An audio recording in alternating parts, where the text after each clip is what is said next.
Алматылық жастар Экспо 2017 көрмесіне арнап екі түрлі спиннер шығарды. Олардың бірі халықаралық көрменің биылғы логотипі бейнесіне жасалса, екіншісі қошқар мүйіз оюымен сәнделген.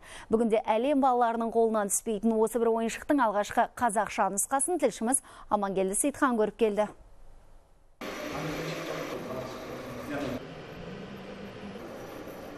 Арасында екі спиннерде өте әдемі жасалған, жарқырап тұр. Әсіресе қазақ елі деп аталатын қошқар мүйізбен сәнделген ойыншық бірден көздің жауын алады.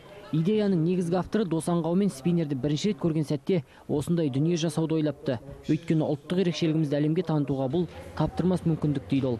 Кез келген әлемде мысалға осындай трендтер болады. Біз олардан керісінше тығылғанның орнына, қашқанның орнына, және де оған бөгет қойғанның орнына біз оларды керісінше осылай ұлттық өзіміздің нақышымызға, ұлттық бағытқа бұрсақ, керемет біз ұтылғанымыздан ұтқанымыз көп болады. Жас кәсіпкерлер бұл спиннерлерге балалар түгілі үлкендердің де қызығушылығы басым екендігіне, әрі бұған сұраныс көп болатындығына сенімді. Себебі бұны ойыншық ретінде емес, кәдесый етіп сыйлауға да ыңғайлы. Бұл бір қазақтың талисманы сияқты көрінеді қолда. Отандық дизайнмен жаңағы отандық өнім болып табылады. Шаңырақты білесіздер өздеріңіз. Жаңағы шаңырақ шайқалмай, қазақ елі болып 300 айналған кезде де шаңырағымыз шайқалмай, жаңағы түп-түзу болып тұрады бұл жерде. Қоғамда қазір спиннер туралы екі түрлі пікір айтылып жатады. Көпшілік бұның зиянды жағын айтады.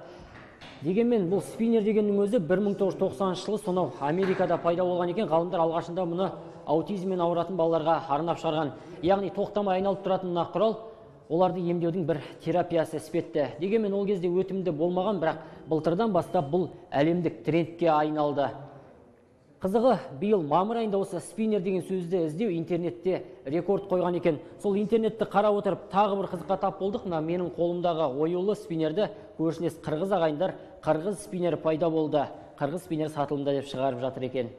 Бірақ жастар жобаларын қазір патенттеп халықаралық сертификаттарын алып қойған. Сондықтан олар бұл ойыншықтарды шілде айының ортасынан бастап жаппай сатылымға шығармақшы. Туристерге емес, күллі қазақстандықтарға үлкен сый болып табылады. Өйткені бұл тренд әлемге таралып жатқан спиннер бір күні ол жойылады, дұрыс па? Яғни ертең бұны ешкім қолданбайды.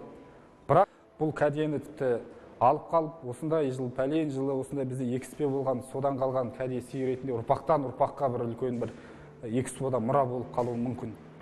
Қазақша спиннерлердің саны шектеулі. Өйткені кішкентай бұл ойыншыққа кететін шығын көп дейді бастамашыл топ. Сондықтан олар әзірге тек 5000 данасын шығарған. Амангелді Сейтхан, Ерболат Қуанышев, Қазақстан ұлттық телеарнасы.